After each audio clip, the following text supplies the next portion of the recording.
ओम नमः शिवाय। दोस्तों, स्वागत है आप सभी का आपके अपने चैनल खुशहाल ज़िंदगी में। महादेव के भक्त प्रत्येक महीने के दोनों पक्षों में आने वाले प्रदोष व्रत का पालन करते हैं। प्रत्येक महीने के दोनों ही पक्ष के त्रयोदशी तिथि को प्रदोष व्रत के रूप में मनाया जाता है। प्रदोष के दिन प्रदोष काल में भगवान भोलेनाथ तथा माता पार्वती की पूजा अर्चना करने का विधान शास्त्रों में बताया गया है। यहाँ आपको बताते चलें कि प्रदोष तिथि और प्रदोष काल दोनों ही दो अलग अलग चीजें हैं। जिस प्रकार प्रत्येक महीने के दोनों पक्षों में सप्तमी, अष्टमी, नवमी, दशमी, एकादशी तिथि होती है, उसी प्रकार द्वादशी के बाद त्रयोदशी तिथि आती है, जिसे कि प्रदोष तिथि के नाम से जाना जाता है। वहीं अगर बात करें प्रदोष काल की, तो प्रदोष काल प्रत्येक दिन होता है। सूर्यास्त होने से 45 मिनट पहले से लेकर सूर्यास्त होने के बाद का 45 मिनट जो होता है वह प्रदोष काल कहलाता है। ऐसी मान्यता है कि प्रदोष तिथि में प्रदोष काल के दौरान भगवान भोलेनाथ तथा माता पार्वती शिवलिंग में साक्षात रूप में विराजमान होते हैं। शिव महापुराण की कथा तो यहाँ तक कहती है कि प्रदोष के दिन प्रदोष काल में यदि कोई व्यक्ति भगवान भोलेनाथ को मात्र 1 लोटा जल भी अर्पित कर देता है तो व्यक्ति के जीवन के समस्त कष्ट नष्ट हो जाते हैं। यानी कि समस्त कष्टों को दूर करने वाला व्रत है प्रदोष व्रत। वैसे तो प्रदोष व्रत अपने आप में ही बहुत अधिक महत्वपूर्ण होता है, लेकिन जब यह किसी खास महीने या किसी खास दिन आता है, क्योंकि अलग अलग प्रदोष अलग अलग दिन में पड़ने की वजह से इनका नाम भी अलग अलग होता है। जैसे कि गुरुवार के दिन पड़ने वाले प्रदोष को गुरु प्रदोष, ऐसे ही शुक्रवार के प्रदोष को शुक्र प्रदोष, शनिवार के प्रदोष को शनि प्रदोष, इस तरीके से संज्ञा दी जाती है। तो इसी प्रकार जब प्रदोष की तिथि किसी खास महीने में किसी खास दिन पड़ जाती है तो यह और अधिक महत्वपूर्ण हो जाती है। जैसे कि श्रावण महीने में सोमवार के दिन प्रदोष पड़ना अपने आप में बहुत अधिक महत्वपूर्ण हो जाता है, क्योंकि सावन का महीना और सोमवार का दिन दोनों ही भोलेनाथ को अत्यंत ही प्रिय है। वैसे ही माघ का महीना कार्तिक महीने के समान बहुत ही पवित्र माना जाता है। शास्त्रों की माने तो माघ महीना वह महीना होता है जब समस्त देवी देवता गंगा जी में निवास करते हैं, यानी कि गंगा जी में स्नान करने आते हैं। इस वर्ष माघ महीने के शुक्ल पक्ष की प्रदोष व्रत सोमवार के दिन पड़ रहा है, इसलिए यह बहुत अधिक महत्वपूर्ण हो गया है।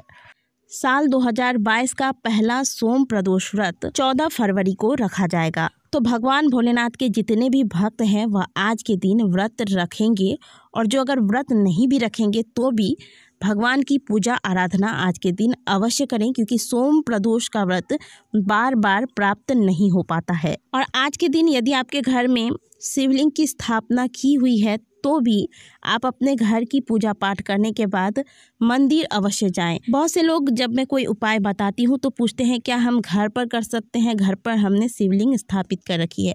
दोस्तों, मैं अपनी बात अगर करूँ तो हमारे भी घर में हमने शिवलिंग की स्थापना कर रखी है। उनकी पूजा पाठ करने के बाद भी मैं प्रदोष के दिन अवश्य भगवान भोलेनाथ के दर्शन करने के लिए मंदिर जाती हूँ, क्योंकि बेशक अगर आपने घर में गंगा जल रखा हुआ है और लेकिन आपके घर के पास ही गंगा जी है, तो उत्तम तो यही होगा ना कि आप जाकर गंगा जी में डुबकी लगाएं, ना कि बाल्टी में आप गंगा जल मिलाकर स्नान करें। तो ऐसा ही कुछ होता है जब आप घर में शिवलिंग की पूजा करते हैं और जब आप मंदिर जाके शिवलिंग की पूजा करते हैं तो। लेकिन कुछ लोगों के कमेंट यहाँ तक आते हैं कि हमारे घर में भी हमने शिवलिंग की स्थापना नहीं की है और मंदिर में भी पूजा पाठ करने नहीं देते शाम के वक्त। लेकिन अगर आपके यहाँ शाम को पूजा नहीं करने देते और सुबह को करने देते हैं तो आप तो सुबह को ही जाकर पूजा कर लें, लेकिन प्रदोष के दिन पूजा अवश्य करें मंदिर जाकर। और अगर आपके पास ऐसी कोई समस्या है कि पुजारी जी शिवलिंग में जल अर्पित नहीं करने देते, तो ऐसे में आप प्रदोष के दिन शाम के वक्त घर के मुख्य द्वार में, शाम के वक्त का मतलब है कि प्रदोष काल में घर के मुख्य द्वार को अच्छे से पहले साफ कर लें। इसके बाद जब आप दिया बाती करते हैं उसी वक्त हुए एक दीपक घर के मुख्य द्वार पर भगवान भोलेनाथ का स्मरण करते हुए अवश्य लगा दें। अब बात करते हैं कि आज के दिन आपको भगवान भोलेनाथ को प्रसन्न करने के लिए विशेष क्या करना है। दोस्तों, आज के दिन भी आपको अपनी पूजा की थाली वैसे ही तैयार करनी है जैसे आप बाकी के दिनों में तैयार करते हैं। यानी कि पंचामृत, गंगाजल मिश्रित शुद्ध जल, बिल्वपत्र, समी के पत्ते, मदार के पुष्प, कणेल के पुष्प, सफ़ेद कोई भी पुष्प, भांग, धतूरा, भस्म इत्यादि जो भी आपको जो सामग्रियां प्राप्त हो जाती हैं वो सारी सामग्रियां आप एक थाली में सुंदर से सजा लें। पूजा के लिए जल आप घर से लेकर जाएं तो यह बहुत ही उत्तम होता है। शिव महापुराण की कथा कहती है कि इससे व्यक्ति के जीवन में पितृदोष कभी नहीं होता और अगर पितृदोष लगा भी हो तो वह धीरे धीरे समाप्त हो जाता है। प्रदोष काल में ये सारी सामग्रियां लेकर भगवान के मंदिर जाए, भगवान की विधिवत पूजा अर्चना करें। पहले आप भगवान को जल से स्नान कराएं, इसके बाद पंचामृत चढ़ाएं, इसके बाद फिर शुद्ध जल से स्नान कराएं, भगवान को त्रिपुंड धारण करवाएं, बेलपत्ता, समी का पत्ता और जो भी पुष्प इत्यादि आप लेकर गए हैं, कुछ नैवेद्य आपने अवश्य रखा होगा, वह सभी भगवान को चढ़ा दें। भगवान के आगे एक घी का दीपक लगा दें, सुगंधित धूप दिखा दें। इस प्रकार से जो विधिवत पूजा होती है भोलेनाथ की वह सभी कर लेने के बाद आपको लेना है एक मुट्ठी अक्षत। अक्षत यानी कि सफ़ेद चावल जो कि टूटे हुए ना हो, सफ़ेद चावल ले लेना है आपको एक मुट्ठी और उसे आप अपने हाथों में रखकर भगवान भोलेनाथ के वो मंत्र का जाप करेंगे जो आप निरंतर प्रतिदिन की पूजा में जाप करते हैं। मैं अपने तरफ से आपको कोई मंत्र नहीं बताऊंगी दोस्तों। जो मंत्र आप ज़्यादा जपते हैं भोलेनाथ की पूजा में, जिस मंत्र पर आपका अटूट विश्वास हो, वैसा ही मंत्र जैसे कि श्री शिवाय नमस्तुभ्यम, ओम नमः शिवाय या फिर महामृत्युंजय मंत्र, इनमें से कोई भी मंत्र का आप जाप कर सकते हैं।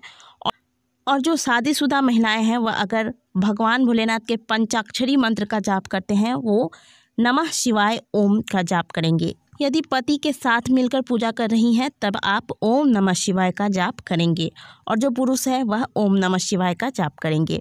इस प्रकार से भगवान के मंत्रों का जाप करें आप 5 मिनट 10 मिनट जितना देर आपसे हो सकता है। भगवान के मंत्रों का जाप करने के बाद यह चावल आप भगवान भोलेनाथ के शिवलिंग पर अर्पित कर दें। शिव महापुराण की कथा कहती है कि शिवलिंग पर चावल अर्पित करने से भोलेनाथ अत्यंत शीघ्र प्रसन्न होते हैं और अखंड चावल के समान ही अपने भक्तों को अखंड धन संपत्ति मान सम्मान प्रदान करते हैं। तो आपको सोम प्रदोष के दिन भगवान भोलेनाथ को इस प्रकार से अखंडित चावल यानी कि अक्षत के दाने सफ़ेद वाले अर्पित करने हैं। एक बात का ध्यान हमेशा रखें कि जब आप मुट्ठी भरकर चावल अर्पित करते हैं तो आपका हाथ सूखा हो ताकि आपके हाथ में चावल ना चिपके और आपको हाथ झाड़ने की आवश्यकता ना पड़े। यानी कि हाथ को रगड़ते हुए या फिर हाथ को झाड़कर भगवान के ऊपर कोई भी सामग्री अर्पित नहीं करनी चाहिए। इस प्रकार से पूजा पाठ के अंत में सबसे लास्ट में आपको यह कार्य करना है। इसके बाद आप भगवान की कर्पूर से आरती कर लें और वापस घर को आ जाएं। आज के दिन आप शुद्ध भोजन ग्रहण करें, इसके बाद ही शाम के वक्त यानी कि प्रदोष काल में इस उपाय को करें। आशा करते हैं कि ये वीडियो आपको अच्छी लगी होगी। दी गई जानकारी अच्छी लगी है तो महादेव के नाम का जयकारा लगाते हुए एक बार कमेंट बॉक्स में हर हर महादेव अवश्य लिखें। वीडियो को लाइक करना ना भूलें। मिलते हैं आपसे अगले वीडियो में, तब तक के लिए ओम नमः शिवाय, हर हर महादेव।